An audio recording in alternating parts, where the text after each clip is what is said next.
In 1904, British archaeologist Howard Pemberton made a discovery in the Valley of the Kings that would haunt him until his dying day. Inside a sealed chamber, untouched for over 3,000 years, he found something that shouldn't exist. Human shadows, nailed to the walls. Not painted, not carved. Actual shadows preserved in stone, their mouths frozen open in silent screams. What Pemberton didn't know was that he had just awakened something that was never meant to be disturbed. The ancient Egyptians were obsessed with the afterlife, but there was one ritual they never wrote about in their temples, never depicted in their tombs, never spoke of outside the innermost circles of the priesthood. It was called the Khaibit, the shadow nailing, and for good reason. This wasn't about helping souls reach the afterlife. This was about making sure certain souls could never leave at all. According to fragments of forbidden texts found in the personal collection of a disgraced high priest named Amenemheb, the ritual was reserved for pharaohs who had committed unspeakable acts, rulers so corrupt that even the gods refused to accept them into the underworld. But the priests couldn't simply let them die. The pharaoh's divine authority had to be maintained for political stability.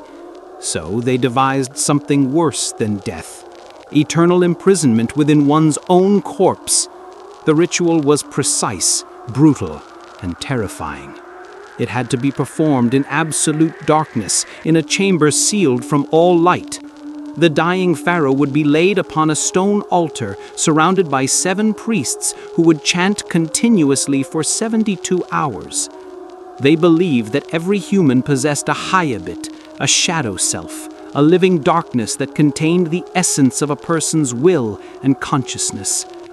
As the pharaoh's life force weakened, the priests would use specially forged copper nails inscribed with binding curses to pin the Khaibit to the chamber walls. But here's where it gets truly horrifying.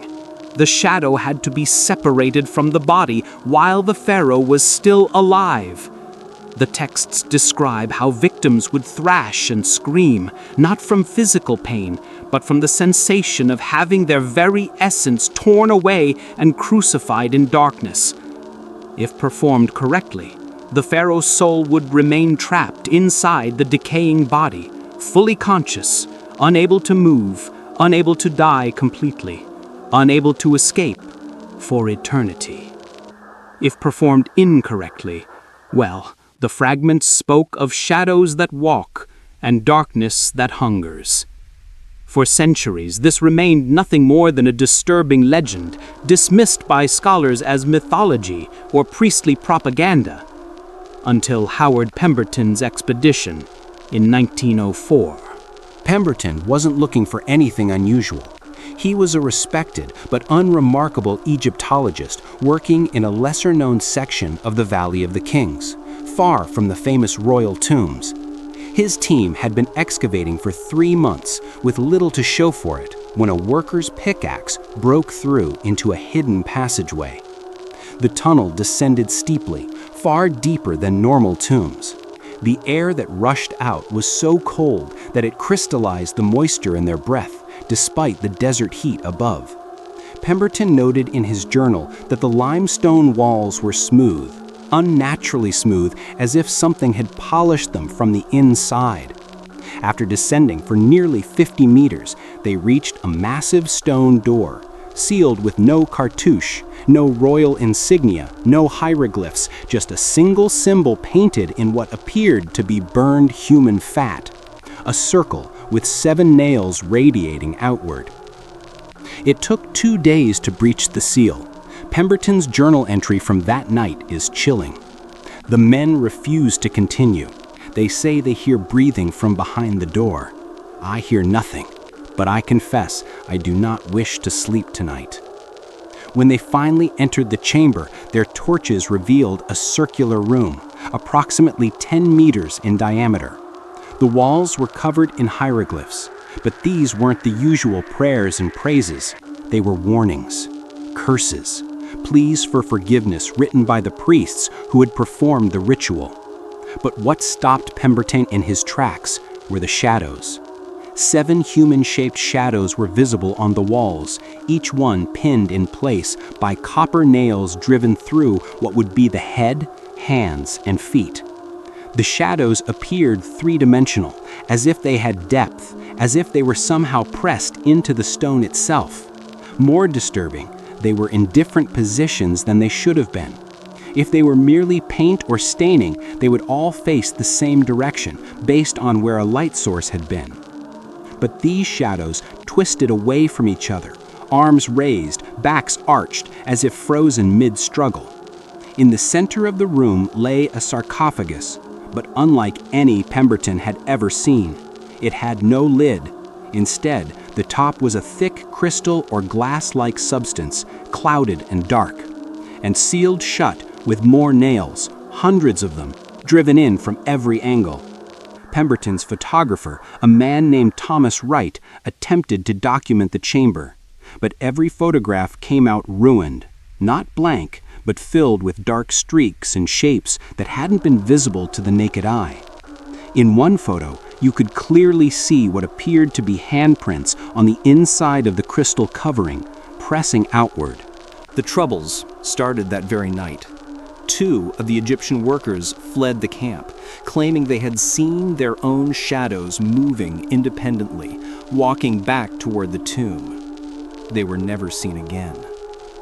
Pemberton, determined to study the sarcophagus, organized a team to extract it. This required removing some of the nails. The moment the first nail was pulled from the wall, not from the sarcophagus itself, but from one of the shadowy forms, the temperature in the tomb dropped so dramatically that ice began forming on the walls. Several men reported feeling hands grabbing at them from behind, but when they turned, nothing was there.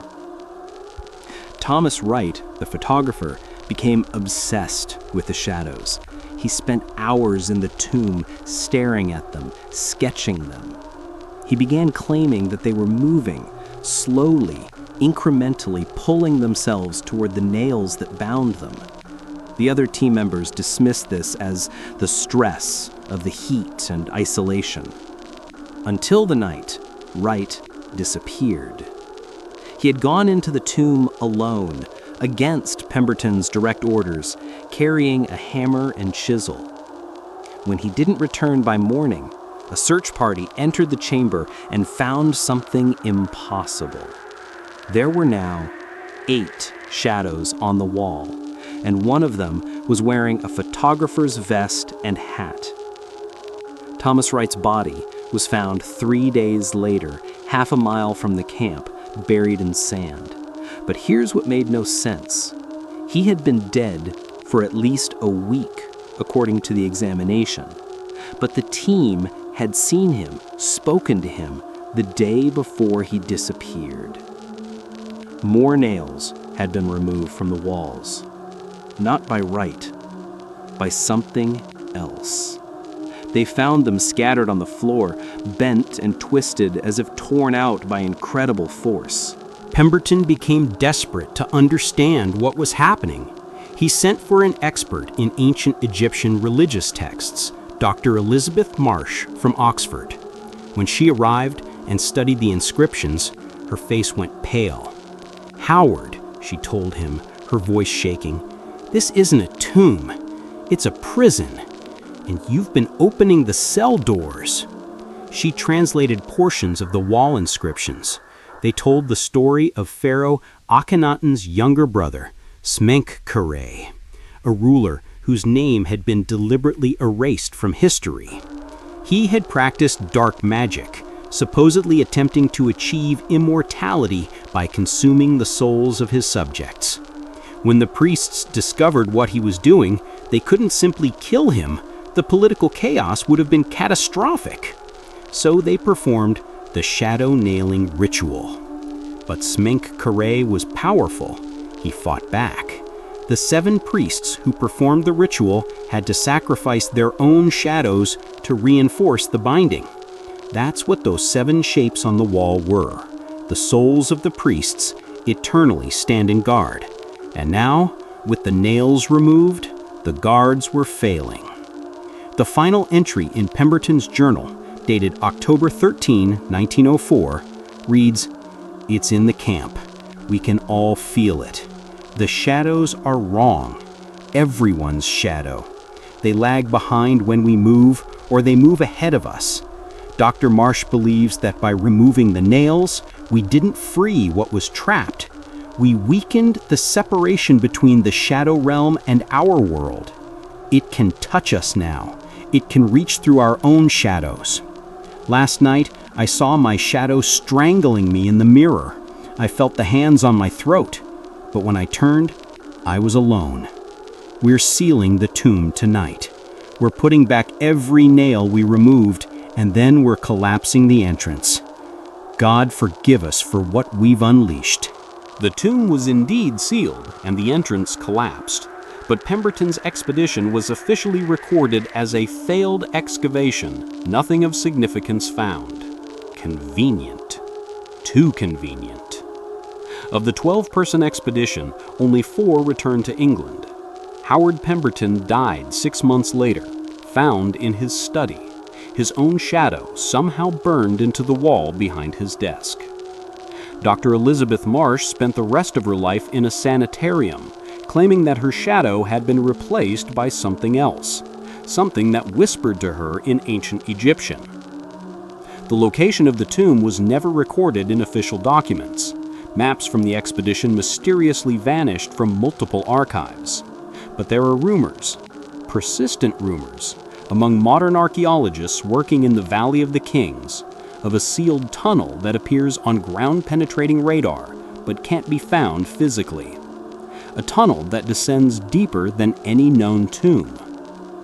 And there are the stories, dismissed as superstition, of workers in the valley who report seeing shadows moving across the cliffs at night, shadows with no bodies casting them, shadows that seem to be searching for something. The ancient Egyptians believed that to speak the name of the dead was to give them power. Perhaps that's why Smenkhkare's name was erased. Perhaps that's why the tomb was hidden. Perhaps some things are meant to stay nailed in darkness. Because in that sealed chamber, deep beneath the sand, a sarcophagus still sits, covered in crystal, surrounded by warnings. And inside, something that was once a pharaoh, something that has been conscious and aware for over 3,000 years, something that has felt every second of its imprisonment, is still trying to get out. And every time someone's shadow moves just a fraction of a second too slow, every time you catch a glimpse of your reflection doing something you didn't do, every time you feel a cold spot in the darkness behind you, you have to wonder, how many nails have been removed? How much weaker has the binding become? The shadow nailing ritual was designed to last forever, but nothing truly lasts forever, not even darkness. Eventually, even the strongest prison breaks. And when it does, the thing that emerges won't be looking for freedom. It will be looking for revenge against a world that forgot it was ever imprisoned. Don't be so scared. Sweet dreams.